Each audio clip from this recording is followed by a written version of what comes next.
Matthew chapter 5 and verse 9, Jesus has an interesting addition to the so-called Beatitudes when he said, "Blessed are the peacemakers, for they shall be called the sons of God."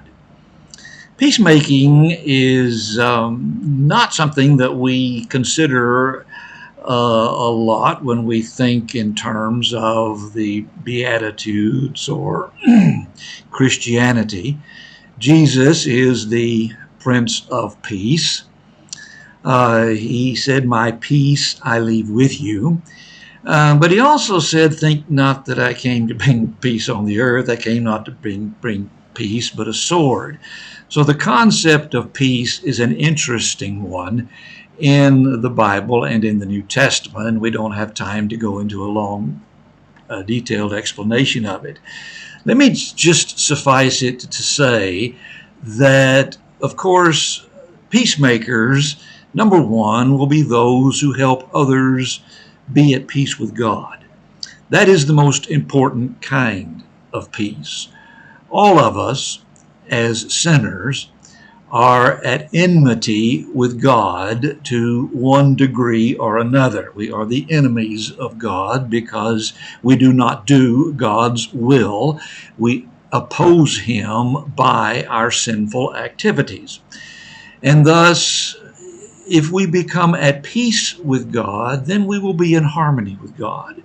And that is obviously the most important thing that a human being can do, to get right with God, to quit fighting against God, to submit to God, to agree with God, to become on God's side. And those who help others do that are truly the sons of God. That's what God wants people to do, be right with God. And so those who help others become right with God, in effect, become the children of God or act like God, which is what the concept of a son of God is, a person who acts like God and, in one sense, is born of God. Peacemaking stretches, of course, also into the world.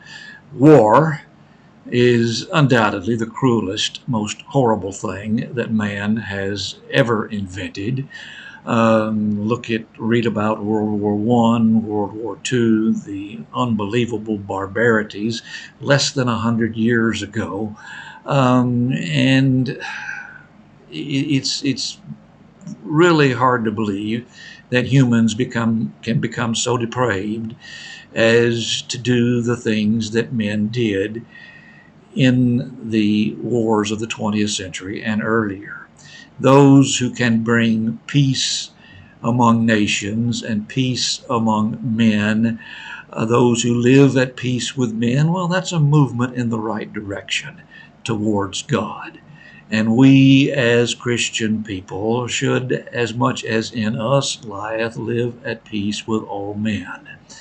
And so world peace is also something that might be encompassed by Jesus' words, though again, peace with God obviously has the highest priority.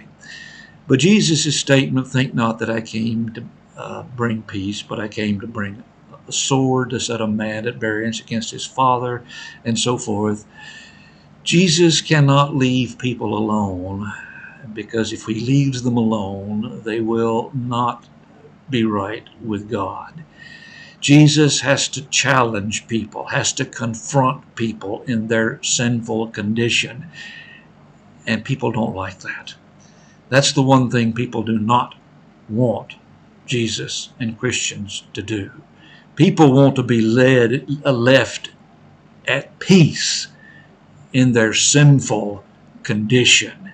Don't disturb me in my peaceful lifestyle. Live and let live. Jesus can't do that, because if he does, people will be lost eternally. And so from that sense, Jesus brought a sword. He brought that which will lead to war, spiritual war, between God's people and people of the world. And that's a war that we see going on right now. A war between good and evil, between right and wrong, between righteousness and unrighteousness. That is a war that will be fought until the Lord comes back. We hope to lead as many people as possible to true peace with God. The sons of God will try to do that. We long for world peace so that men will not do barbaric acts and kill each other. But mainly, again, we have to fight for the Lord.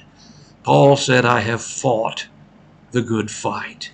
He understood there was a war going on, a spiritual war that was between the sons of God and the sons of Belial. Paul, however, was a peacemaker. He was trying to lead people to peace. Sometimes we have to fight to have peace, and we have to fight Satan in order to lead people to peace with God.